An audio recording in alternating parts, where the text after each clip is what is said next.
Welcome.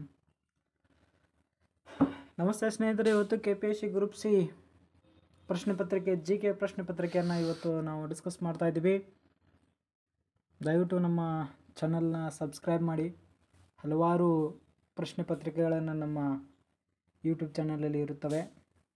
ಸಾಧ್ಯವಾದಷ್ಟು ಮಟ್ಟಿಗೆ ತಾವುಗಳೆಲ್ಲ ನೋಡೋದಕ್ಕೆ ಬಯಸಬೇಕು ಅಂತ ಒಂದು ರಿಕ್ವೆಸ್ಟ್ ಮಾಡ್ತಾ ಇದ್ದೀನಿ.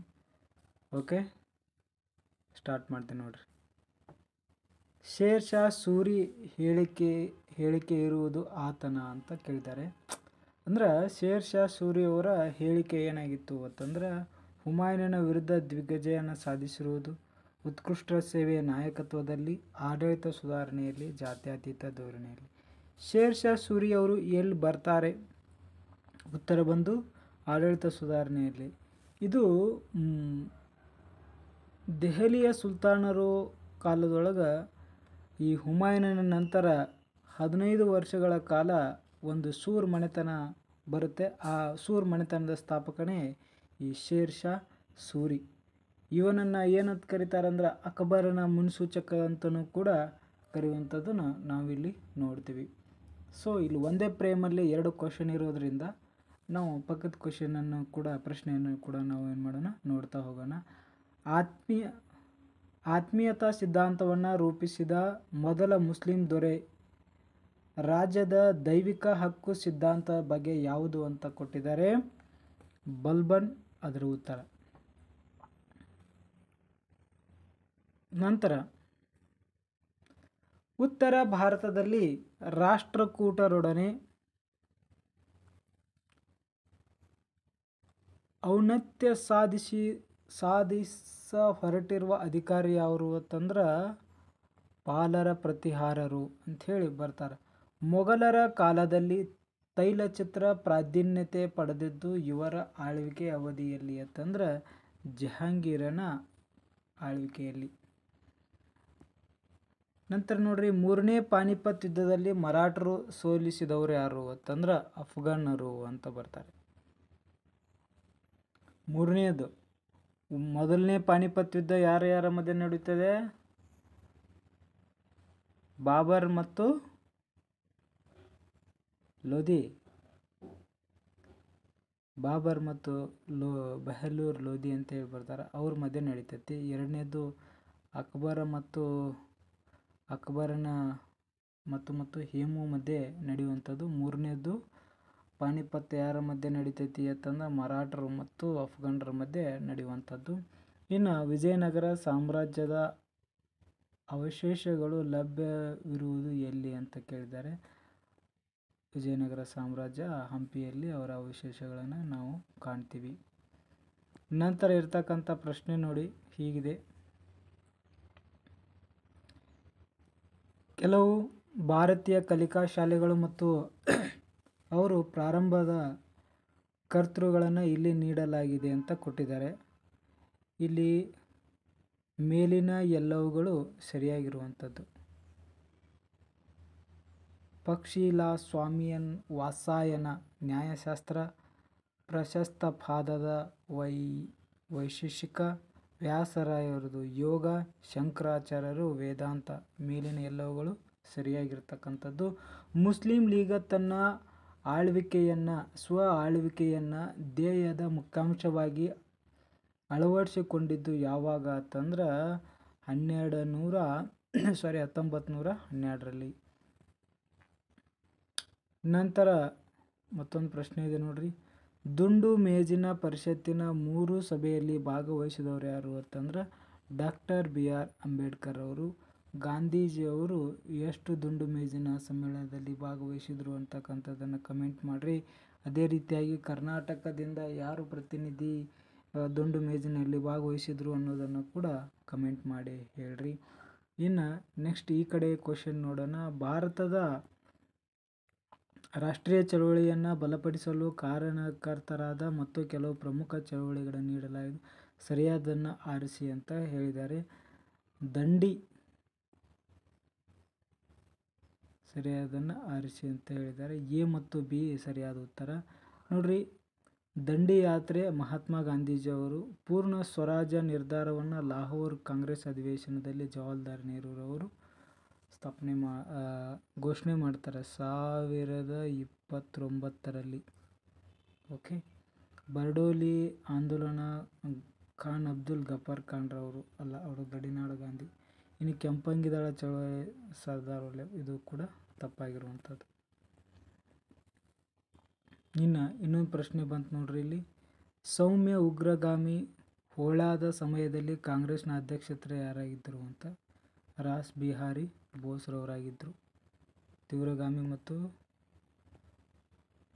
ಮಂದಗಾಮಿ ಮತ್ತು ತೀವ್ರಗಾಮಿಗಳ ಮಧ್ಯೆ ಬಿಕ್ಕಟ್ಟು ಉಂಟಾಗುತ್ತಲ್ಲ ಅದು. ನೋಡು ಪ್ರಶ್ನೆ ಯಾವ ರೀತಿ ಕೇಳಿದ್ದಾರೆ. ಗಾಂಧೀಜಿಯವರು 1932 ಸೆಪ್ಟೆಂಬರ್ 20ರಂದು ಅಮರನಾಥ ಉಪವಾಸವನ್ನು ಎರವಾಡ ಸೆರೆ ಮನೆಯಲ್ಲಿ ಕೈಗೊಂಡಿದ್ದು ಇವರ ವಿರುದ್ಧ ಅಂತ. ಯಾರ ವಿರುದ್ಧ ಅವರು ಕೈಗೊಂಡಿತು ಅಂದ್ರೆ ರ್ಯಾಮ್ಸ್ಮೇಕ್ ಡೊನಾಲ್ಡ್ ಕೋಮುವಾರ ಬಹುಮಾನ ನೀಡಿದ್ದಕ್ಕಾಗಿ ಅಂಥೇಳಿ ಕೊಟ್ಟಿದ್ದಾರೆ. ಇನ್ನು ಕ್ವಿಟ್ ಇಂಡಿಯಾ ಚಳುವಳಿಯನ್ನು ರಾಷ್ಟ್ರೀಯ ಕಾಂಗ್ರೆಸ್ ಅಳವಡಿಸಿಕೊಂಡಿದ್ದು ಇಲ್ಲಿ ಅಂತ ಕೊಟ್ಟಿದ್ದಾರೆ. ಬಾಂಬೆಯಲ್ಲಿ ಅಳವಡಿಸಿಕೊಳ್ಳಲಾಯಿತು.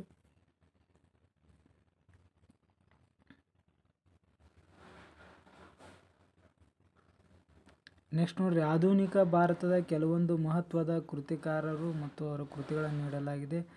ಸಚಿನ್ ಸನ್ಯಾಲ್ರವರು ಬಂದಿ ಜೀವನ, ಶರತ್ ಚಂದ್ರ ಚಟರ್ಜಿ ರವರದು ಪಥೇರ್ ಡಾಬಿ, ಭಗತ್ ಸಿಂಗ್ ರವರದು ನಾನೇಕೆ ನಿರೀಶ್ವರವಾದೆ, ಜ್ಯೋತಿಬಾ ಫುಲೆರವರ ಗುಲಾಮಗಿರಿ. ಇವು ಎಲ್ಲ ಮೇಲಿನ ಎಲ್ಲವುಗಳು ಸರಿಯಾಗಿರುವಂಥದ್ದು. ಇನ್ನು ನೆಕ್ಸ್ಟ್ ಈ ಕಡೆ ನೋಡಿ, ವಾರಪತ್ರಿಕೆಗಳು ಮತ್ತು ಅದರ ಪ್ರಾರಂಭಕರು ಹೆಸರುಗಳ ಜೋಡಿಯನ್ನು ಸರಿಯಾಗಿ ಆಯ್ಕೆ ಮಾಡಿ ಅಂತ ಕೊಟ್ಟಿದ್ದಾರೆ. ನ್ಯೂ ಇಂಡಿಯಾ ಕಾಮನ್ವೆಲ್ತ್ ಅನ್ನು ಪ್ರಾರಂಭಿಸಿದವರು ಅನಿ ಬೆಸೆಂಟ್ ರವರು. ಕಾಮ್ರೇಡ್ ಅನ್ನು ಆರಂಭಿಸಿದವರು ಮೌಲಾನಾ ಮೊಹಮ್ಮದ್ ಅಲಿ ರವರು. ಸಂಜೀವಿನಿ ಕೆ ಮೆಹ್ತಾರವರು. ವ್ಯಾನ್ಗಾರ್ಡ್ ಆಫ್ ಇಂಡಿಪೆಂಡೆನ್ಸ್ ಅನ್ನು ಎನ್ ರೋಲ್ಸ್ ಅವರು ಪ್ರಾರಂಭಿಸ್ತಾರೆ. ಮೇಲಿನ ಎಲ್ಲವುಗಳು ಕೂಡ ಇಲ್ಲಿ ಸರಿಯಾಗಿರುವಂಥದ್ದು. ನಾವು ಯಾಕೆ ಈ ಪ್ರಶ್ನೆ ಪತ್ರಿಕೆಯನ್ನು ನೋಡಬೇಕು ಅಂದರೆ ನಾವು ಎಷ್ಟು ಓದ್ತೀವಿ ಇಂಪಾರ್ಟೆಂಟ್ ಅಲ್ಲ, ಪ್ರಶ್ನೆಗಳು ಹೆಂಗೆ ಕೇಳ್ತಾರೆ, ನಾವು ಹೇಗೆ ಉತ್ತರಿಸಬೇಕು ಅನ್ನೋದು ಭಾಳ ಪ್ರಮುಖವಾಗಿರುತ್ತಂತ. 1907ರಲ್ಲಿ ಸರ್ ಕರ್ಜನ್ ವೈಲಿರವರನ್ನು ಲಂಡನ್ನಿನ ಸಾರ್ವಜನಿಕ ಸಭೆಯಲ್ಲಿ ದಿಟ್ಟವಾಗಿ ಕೊಂದವರು ಯಾರು ಅಂತ ಕೇಳಿದ್ದಾರೆ. ಮದನ್ ಲಾಲ್ ಧಿಂಗ್ರಾ ರವರು ಅವರನ್ನು ಕೊಲೆ ಮಾಡ್ತಾರೆ. ಜನಸಂಖ್ಯಾ ಇಳಿಕೆ ಕ್ರಮದಲ್ಲಿ ರಾಜ್ಯಗಳ ಜೋಡಣೆ ಅಂತ ಕೊಟ್ಟಿದ್ದಾರೆ. ಜನಸಂಖ್ಯೆ ಇಳಿಕೆ ಕ್ರಮದಲ್ಲಿ ರಾಜ್ಯಗಳ ಜೋಡಣೆ, ಇದು ಗ್ರೇಸ್ ಆಗಿರುವಂಥದ್ದು. ನೆಕ್ಸ್ಟ್,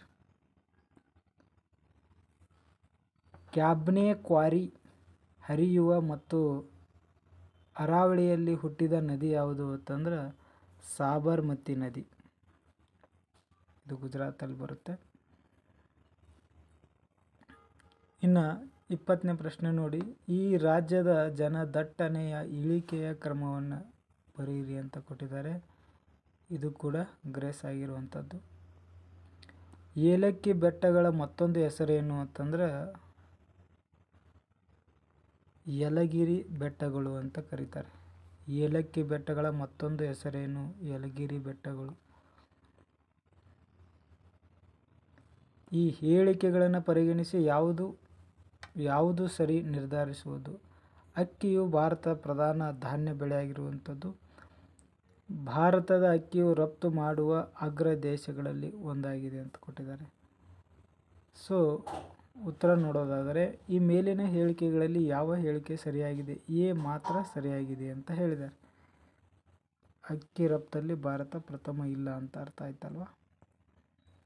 ಇನ್ನು IR-20 ಮತ್ತು ರತ್ನ ಈ ಕೆಳಗೆ ಬೆಳೆಯುವ ಎರಡು ಪ್ರಮುಖ ಬಗೆಗಳು ಅಂತಂದ್ರೆ ಅಕ್ಕಿಯ ಬಗೆ ಆಗಿರ್ತವೆ. IR-20 ಮತ್ತು ರತ್ನ ಅಂತಕ್ಕಂಥದ್ದು ಅಕ್ಕಿಯ ಬೆಳೆಯುವಂಥದ್ದು. ವಜ್ರವು ರಾಸಾಯನಿಕವಾಗಿ ಕಾರ್ಬನ್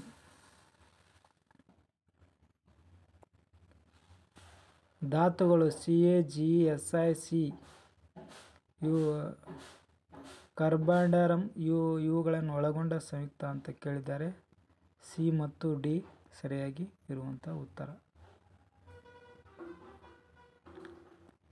ಭಾರತದ ರಾಷ್ಟ್ರೀಯ ಜಲಚರ ಪ್ರಾಣಿ ಎಂದು ಘೋಷಿಸಲ್ಪಟ್ಟಿರುವ ಯಾವ ಪ್ರಾಣಿ ಅಂತಂದ್ರೆ ಗಂಗಾ ನದಿಯ ಡಾಲ್ಫಿನ್.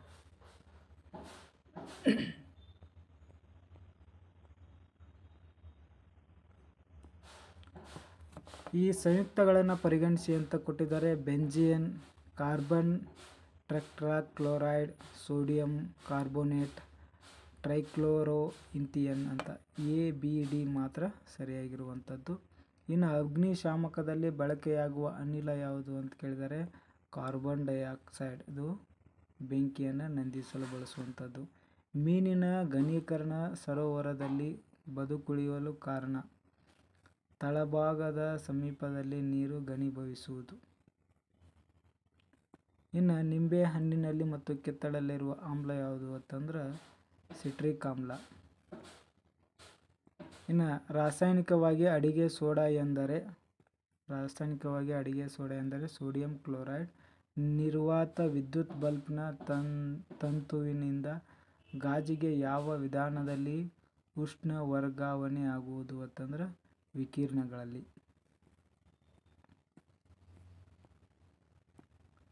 ಬೇರೆ ಬೇರೆ ಬಣ್ಣದ ಲೋಹಗಳು ವಿಭಿನ್ನ ಪಾತ್ರೆಗಳ ಬಳಿಯಾಗಿರುವ ಏಕಕಾಲಿಕವಾಗಿ ಬಿಸಿ ಕಾಫಿಯನ್ನು ಸುರಿಸಲಾಗಿದೆ. ಸ್ವಲ್ಪ ಸಮಯದ ನಂತರ ಯಾವ ಬಣ್ಣ ಬಳಿದಿರಲು ಪಾತ್ರೆಯಲ್ಲಿ ಅತಿ ತಂಪಾದ ಕಾಫಿ ಇರುವುದು ಅಂತ ಕೊಟ್ಟಿದ್ದಾರೆ. ಒರಟು ಕಪ್ಪು ಬಣ್ಣ. ಇನ್ನು ಮಾನವನ ಕಣ್ಣಿನ ರೆಟಿನಾ ಸರಿಸಾಟಿಯಾಗುವ ಕ್ಯಾಮ್ರಾದ ಭಾಗ ಯಾವುದು ಅಂದರೆ ಮಸರು ಅಂತ ಕೊಡ್ತಾರೆ. ಮಸರು. ಹಾಜರದಲ್ಲಿ ಸೂರ್ಯ ಮತ್ತು ಚಂದ್ರರು ದೀರ್ಘ ವೃತ್ತೀಯವಾಗಿ ಕಾಣಲು ಕಾರಣ ಅಂತ ಕೊಟ್ಟಿದ್ದಾರೆ. ವಕ್ರೀಭವನ. ಇನ್ನು ಪ್ರತಿಜೀವಕ ಪೆನ್ಸಿಲನ್ನು ಪಡೆಯುವುದು ಇವರಿಂದ ಅಂದರೆ ಶಿಲೀಂಧ್ರದಿಂದ. ನೆಕ್ಸ್ಟ್, ತರಂಗಾಂತರ ಏರಿಕೆ ಅನುಗುಣವಾಗಿ ವಿಭಿನ್ನ ಬಣ್ಣಗಳ ಬೆಳಕನ್ನು ಈ ಕೆಳಗಂಡೆ ಜೋಡಿಸಲಾಗಿದೆ ಅಂತ ಕೊಟ್ಟಿದ್ದಾರೆ. A, B ಮತ್ತು D ಸರಿಯಾಗಿರುವಂಥದ್ದು. ಓಕೆ,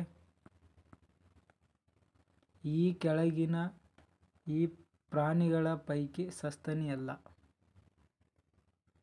ಸಾಗರ ಗೋವು, ಸಾಗರ ಸಿಂಹ, ನದಿ ಕುದುರೆ ಇವೆಲ್ಲ ಸಸ್ತನಿ. ಆದರೆ ಸಾಗರ ಕುದುರೆ ಅನ್ನೋದು ಸಸ್ತನಿ ಅಲ್ಲ ಅಂತ ಕೊಟ್ಟಿದ್ದಾರೆ.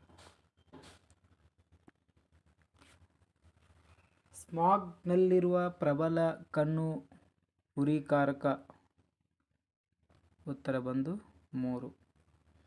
ಇನ್ನು 40ನೇ ಪ್ರಶ್ನೆ, ಪ್ರೋಟಿಯೋಲೈಟ್ ಕಿಣ್ವ ಪೈಕಿ ಹಾಲು ಜೀರ್ಣಿಕೆಯ ಕರುವಿನಲ್ಲಿರುವ ಅಂದರೆ ಮಾನವನ ಜೀರ್ಣಶಕ್ತಿ ಮಾರ್ಗದಲ್ಲಿರುವುದು ಯಾವುದು ಅಂತಂದ್ರೆ ರೆನಿನ್ ಅಂತಕ್ಕಂಥದ್ದು. AB ರಕ್ತದ ಗುಂಪಿನ ವ್ಯಕ್ತಿಗರಿಗೆ ಪೂರಣ ಮಾಡಬೇಕು ಅಂದ್ರೆ ರಕ್ತವನ್ನು ಹಾಕಬೇಕು ಅಂದಂಗೆ ಅರ್ಥ. ಈ ಪೈಕಿ ಯಾರು ಅವನಿಗೆ ರಕ್ತವನ್ನು ನೀಡಬಲ್ಲರು ಅಂತ ಕೊಟ್ಟಿದ್ದಾರೆ. A ರಕ್ತದ ಗುಂಪಿನ ಪತ್ನಿ, B ರಕ್ತದ ಗುಂಪಿನ ಮಗ, O ರಕ್ತದ ಗುಂಪಿನ ಗೆಳೆಯ, AB ರಕ್ತದ ಗುಂಪಿನ ಮಗಳು ಅಂತ ಇದೆ. ಇಲ್ಲಿ ಉತ್ತರ ಮೇಲಿನ ಎಲ್ಲರೂ ಕೂಡ ಅವರಿಗೆ ರಕ್ತವನ್ನು ಕೊಡಬಹುದು. ಬಟ್ ಅವ್ರು ರಕ್ತ ಯಾರಿಗೆ ಕೊಡಂಗಿಲ್ಲ. AB ಅವ್ರು ಯಾರಿಗೆ ರಕ್ತ ಕೊಡಂಗಿಲ್ಲ. ಓದವರು ಎಲ್ಲರಿಗೂ ಕೊಡ್ಬೋದು. ತನ್ನ ವಿಳಂಬ ಚಯಾಪಚಯ ಪ್ರಕ್ರಿಯೆಯಿಂದ ನಿಧಾನಗತಿಯ ಪ್ರಾಣಿ ಯಾವುದು ಅಂದ್ರೆ ಸ್ಲಾತ್ ಅಂತಕ್ಕಂಥದ್ದು. KPSCಯಲ್ಲಿ ಯಾವ ರೀತಿ ಪ್ರಶ್ನೆಗಳನ್ನು ಕೇಳ್ತಾರೆ ಅನ್ನೋದಕ್ಕೆ ಈ ಪ್ರಶ್ನೆ ಪತ್ರಿಕೆಯನ್ನು ಬಿಡಿಸ್ತಾ ಇದ್ದೀವಿ. ಸರಿಯಾಗಿ ಅರ್ಥ ಮಾಡ್ಕೊಳ್ರಿ. ಬೆಳೆ ಹಾನಿ ತಪ್ಪಿಸುವ ಸಲುವಾಗಿ ಇಲಿ ನಾಶ ಮಾಡಲು ಬಳಕೆಯಾಗುವ ನಾಶಕ ಯಾವುದು ಅಂತಂದ್ರೆ ಜಿಂಕ್ ಫಾಸ್ಫೈಡ್ ಅಂತಕ್ಕಂಥದ್ದು.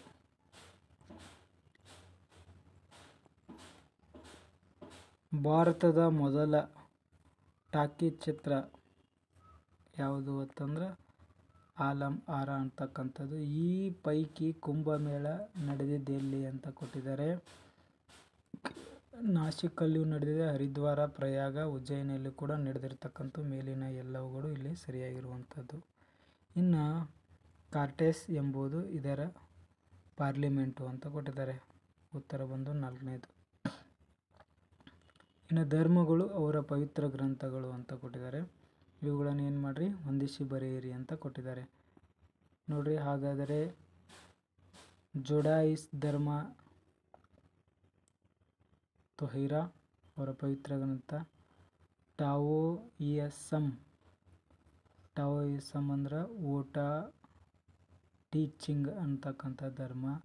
ಜೊರಾಸ್ಟ್ರಿಯಸಮ್ ಓಷ್ಟ ಅಂತಕ್ಕಂಥದ್ದು. ಇನ್ನು ಉಳಿದಿರೋದು ಇದೊಂದೇ.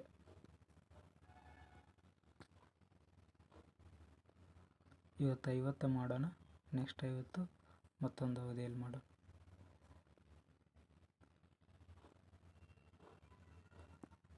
ನೋಡ್ರಿ 40ನೇ ಪ್ರಶ್ನೆಗೆ ಅಂತಾರಾಷ್ಟ್ರೀಯ ಸಂಸ್ಥೆಗಳು ಅವುಗಳ ಕೇಂದ್ರ ಸ್ಥಾನಗಳು ಅಂತ ಕೊಟ್ಟಿದ್ದಾರೆ. ಇದರಲ್ಲಿ ಉತ್ತರ ಬಂದು 3ನೇದು ನೋಡ್ಕೊಳ್ಳಿ. ಆಮೇಲೆ ಭಾರತದ ಮೊದಲ ಗವರ್ನರ್ ಜನರಲ್ ಯಾರಾಗಿದ್ದಾರೆ ಅಂದ್ರೆ ವಾರನ್ ಹೇಸ್ಟಿಂಗ್ ಅಂತ ಇದೆ ನೋಡಿ.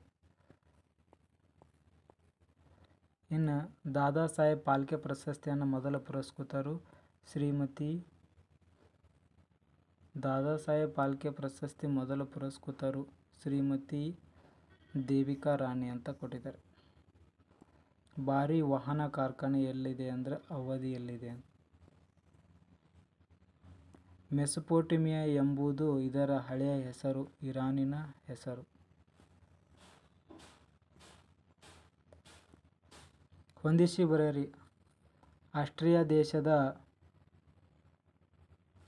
ಬರೆಯಿರಿ. ಆಸ್ಟ್ರಿಯಾ ವಿಮಾನ, ಬೆಲ್ಜಿಯಂ, ಬ್ರೆಸ್, ಕಾಂಬೋಡಿಯಾ, ಪೋನಾಂ, ಇನ್ನು ಸೈಪ್ರಸ್, ನಿಕೋಸಿಯಾ. ನೋಡಿದ್ರು ಎಲ್ಲೆಲ್ಲಿ ಓದ್ತಿ ಹೆಂಗೆ ಓದ್ತಿ. ಯಾವ ನದಿಯ ದಂಡೆಯ ಮೇಲೆ ನ್ಯೂಯಾರ್ಕ್ ಇದೆ ಅಂತ ಕೇಳಿದ್ದಾರೆ. ಯಾವ ನದಿ ರೀ? ಹಡ್ಸನ್ ನದಿಯ ದಂಡೆಯ ಮೇಲೆ. ಕೊಲೆಸಿಯಂ ಎಂಬ ಪ್ರಮುಖ ಸ್ಥಳವಿರುವುದು ಎಲ್ಲಿ ಅಂತಂದ್ರೆ ರೋಮ್ನಲ್ಲಿದೆ ನೋಡ್ರಿ ಕೊಲೆಸಿಯಂ.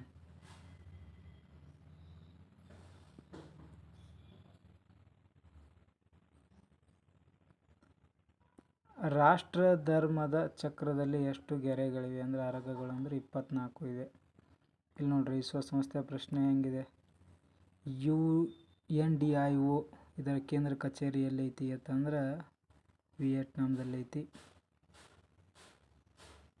ಇನ್ನು FAO ಫುಡ್ ಅಗ್ರಿಕಲ್ಚರ್ ಆರ್ಗನೈಜೇಷನ್ ಇದರ ಕೇಂದ್ರ ಕಚೇರಿ ರೋಮಲ್ಲಿರುವಂಥದ್ದು. WHOದ ಕೇಂದ್ರ ಕಚೇರಿ ಜಿನಿವಾದಲ್ಲಿದೆ. ಯುನೆಸ್ಕೋದ ಕೇಂದ್ರ ಕಚೇರಿ ಪ್ಯಾರಿಸ್ನಲ್ಲಿರುವಂಥದ್ದು.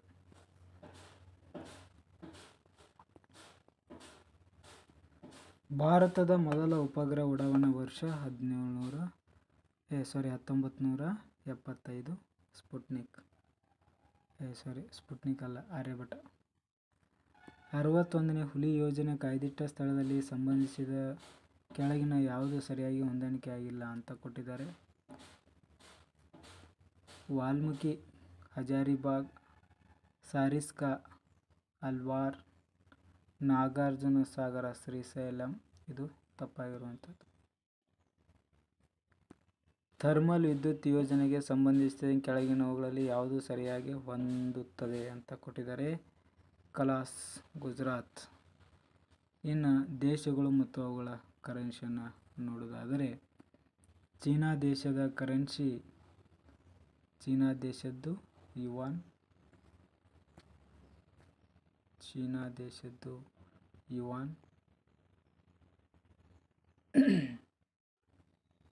ಚೀನಾ ದೇಶದ್ದು ಯುವಾನ್.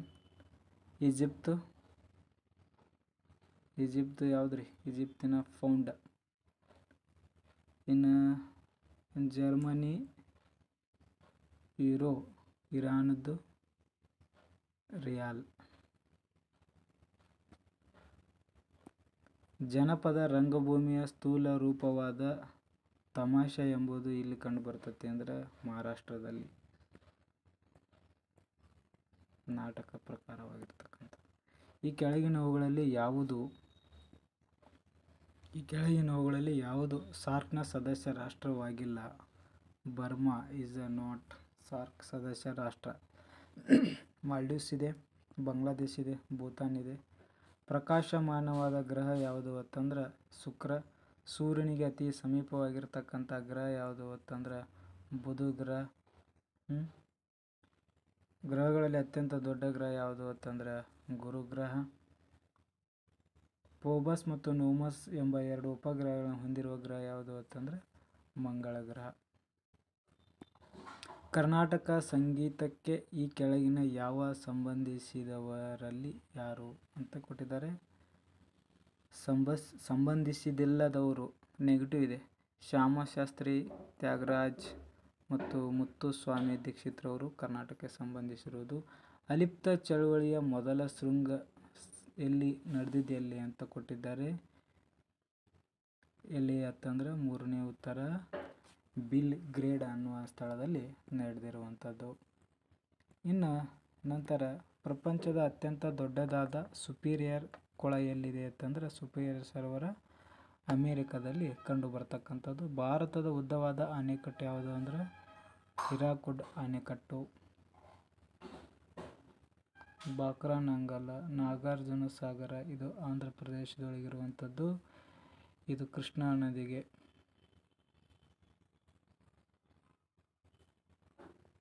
ಬಾಕ್ರಾನಂಗಲ ಸಟ್ಲಜ್ ನದಿಗೆ.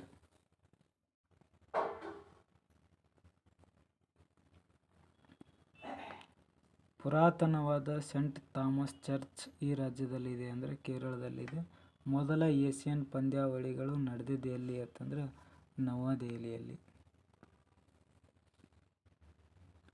ಮಾಂಟ್ರಿಯಲ್ ಒಪ್ಪಂದ ಇದಕ್ಕೆ ಸಂಬಂಧಿಸಿದೆ ಅಂದರೆ ಓಝೋನ್ ಸವಕಳಿಗೆ ಸಂಬಂಧಿಸುವಂಥ. ಈ ಕೆಳಗಿನವರಲ್ಲಿ ಸಿತಾರ್ನೊಂದಿಗೆ ಸಂಬಂಧಿಸಿದವರು ಯಾರು ಅಂತಂದ್ರೆ ಉಸ್ತಾದ್ ಅಲಾವುದ್ದೀನ್ ಖಾನ್ ರವರು. ಮೈನ್ ಕ್ಯಾಂಪ್ ಪುಸ್ತಕವನ್ನು ಬರೆದವರು ಅಡಾಲ್ಫ್ ಹಿಟ್ಲರ್ ರವರು. ಮಧ್ಯಪ್ರದೇಶದ ಉಚ್ಚ ನ್ಯಾಯಾಲಯದ ಪೀಠ ಇಲ್ಲಿದೆ ಅಂದರೆ ಜಬಲ್ಪುರ್ ಇದೆ. ರಾಜ್ಯಗಳು ಮತ್ತು ಅವರು ಆಚರಿಸ್ತಕ್ಕಂಥ ಹಬ್ಬಗಳನ್ನು ನೋಡ್ತಾ ಹೋಗೋದಾದರೆ ತಮಿಳುನಾಡು, ಪಶ್ಚಿಮ ಬಂಗಾಳ, ಕೇರಳದವರು ಅಂತೂ ಓಣಂ ಆಚರಿಸ್ತಾರೆ. ಆಸಾಂದವರು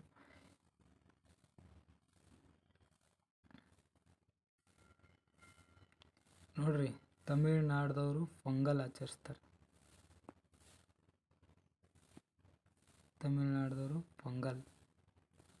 ನೆಕ್ಸ್ಟ್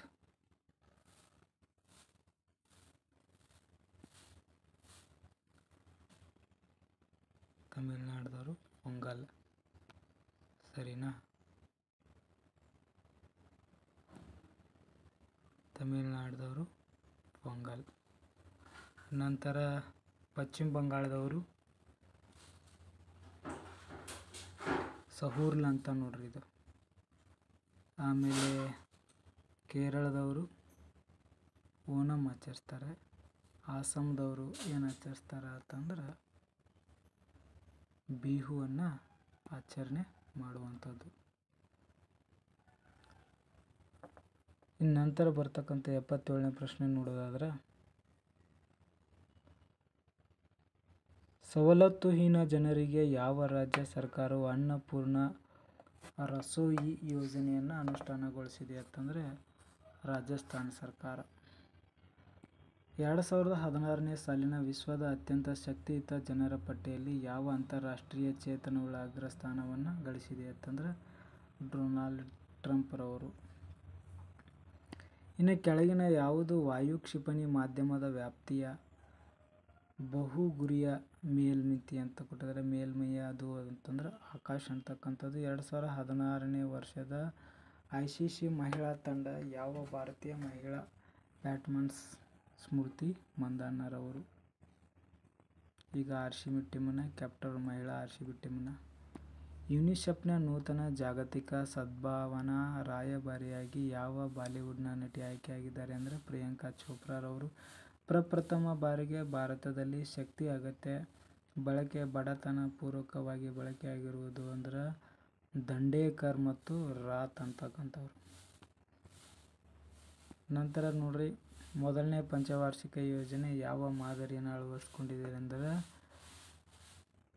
ಯಾರೋಡ್ ಡೋಮರ್ ಮಾದರಿ ಅಂತಕ್ಕಂಥದ್ದು. ಭಾರತೀಯ ಪೌರರ ಮೂಲಭೂತ ಹಕ್ಕುಗಳ ಮೇಲೆ ಯುಕ್ತ ನಿರ್ಬಂಧ ವಿಧಿಸಿದ ಅಧಿಕಾರ ಇವರಿಗಿದೆ ಅಂದರೆ ಸಂಸತ್ತಿಗಿದೆ. ಪೂರ್ಣ ಉದ್ಯೋಗ ಸಂದರ್ಭದಲ್ಲಿಯೂ ಈ ರೀತಿ ನಿರುದ್ಯೋಗ ಉಂಟಾಗುವುದಕ್ಕೆ ಮಾರುವೇಷದ ನಿರುದ್ಯೋಗ. ಮಾರುವೇಷದ ನಿರುದ್ಯೋಗ ಅಂತಂದ್ರೆ ಒಂದೇ ಕೆಲಸ ಮಾಡೋದನ್ನು 3-4 ಜನ ಮಾಡೋದಕ್ಕೆ ಮಾರುವೇಷ ನಿರುದ್ಯೋಗ. ಇದು ಎಲ್ಲಿ ಕಂಡು ಬರ್ತೈತೆ ಅಂತಂದ್ರೆ ಅತಿ ಹೆಚ್ಚು ಜಮೀನಲ್ಲಿ ಕೆಲಸ ಮಾಡುವಂಥದ್ದು. ಸ್ವಲ್ಪ ಕೆಲಸ ಮಾಡೋದಿರ್ತೈತಿ, ಆದ್ರೆ ಅದನ್ನು 3-4 ಜನ ಮಾಡಿದರೆ ಏನಾಗುತ್ತೆ, ಅದನ್ನು ಮಾರುವೇಷದ ನಿರುದ್ಯೋಗ ಅಂಥೇಳಿ ಕರೆಯುತ್ತಾರೆ. ಇನ್ನು ಜೀವನದ ಹಕ್ಕು ಮತ್ತು ವೈಯಕ್ತಿಕ ಸ್ವಾತಂತ್ರ್ಯ ಅನುಚ್ಛೇದ 21 ವ್ಯಾಪ್ತಿಯನ್ನು ಒಳಗೊಂಡಿರುವುದು ಅಂದರೆ ಉತ್ತಮ ಆರೋಗ್ಯದ ಹಕ್ಕು ಅಂತ ಕೊಟ್ಟಿದ್ದಾರೆ. ಮೊದಲ ಅಧಿಕೃತ ಕುಟುಂಬ ಯೋಜನೆ ಕಾರ್ಯಕ್ರಮವನ್ನು ಹೊಂದಿರುವ ದೇಶ ಭಾರತ.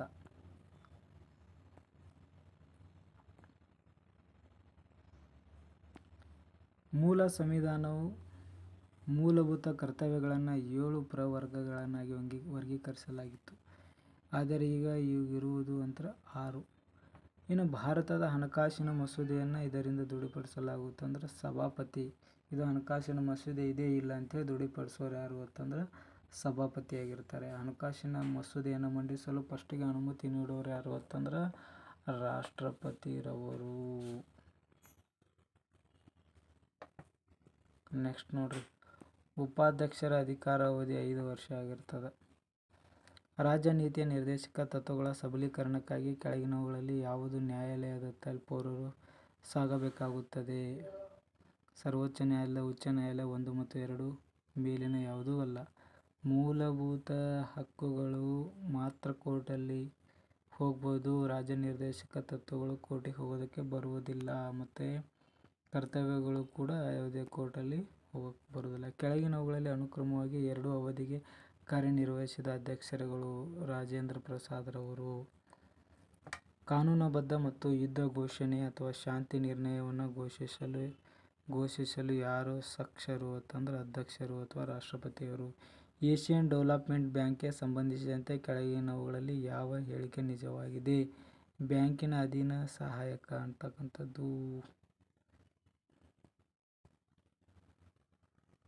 ಆಯ್ತು ನೋಡ್ರಿ.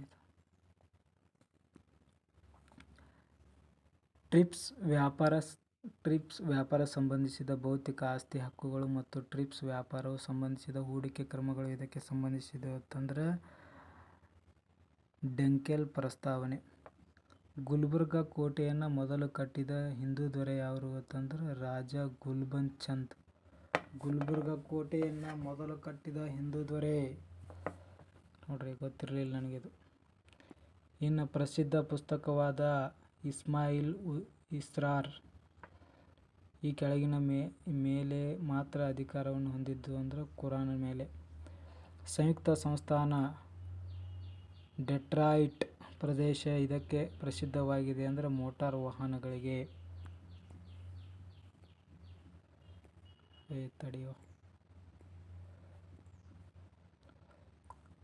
ರಾಷ್ಟ್ರಾಧ್ಯಕ್ಷರು ಮಾಡುವ ತುರ್ತು ಪರಿಸ್ಥಿತಿಯ 3 ವಿಧಗಳ ಘೋಷಣೆಯನ್ನು ಸಂಸತ್ತಿನ ಪ್ರತಿಯೊಂದು ಸದನದ ಮುಂದೆಯೂ ಅನುಮೋದಿಸಬೇಕಾಗಿ ಇಡತಕ್ಕದ್ದು. ರಾಷ್ಟ್ರೀಯ ತುರ್ತು ಪರಿಸ್ಥಿತಿಯ ಪ್ರಕರಣ 1 ತಿಂಗಳ ಒಳಗಾಗಿ ಮತ್ತು ಸಂವಿಧಾನಾತ್ಮಕ ಯಂತ್ರದ ವಿಫಲತೆ ಮತ್ತು ಹಣಕಾಸಿನ ತುರ್ತು ಪರಿಸ್ಥಿತಿ ಸಂದರ್ಭದಲ್ಲಿ 2 ತಿಂಗಳ ಒಳಗಾಗಿ ಇಡಬೇಕಾಗ್ತದೆ.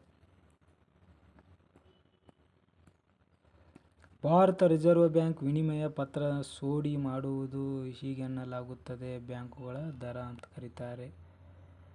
ನೋಡ್ರಿ, ಇದು ರೇಪೋ ದರ, ರಿವರ್ಸ್ ರೇಪೋ ದರ. ಆರ್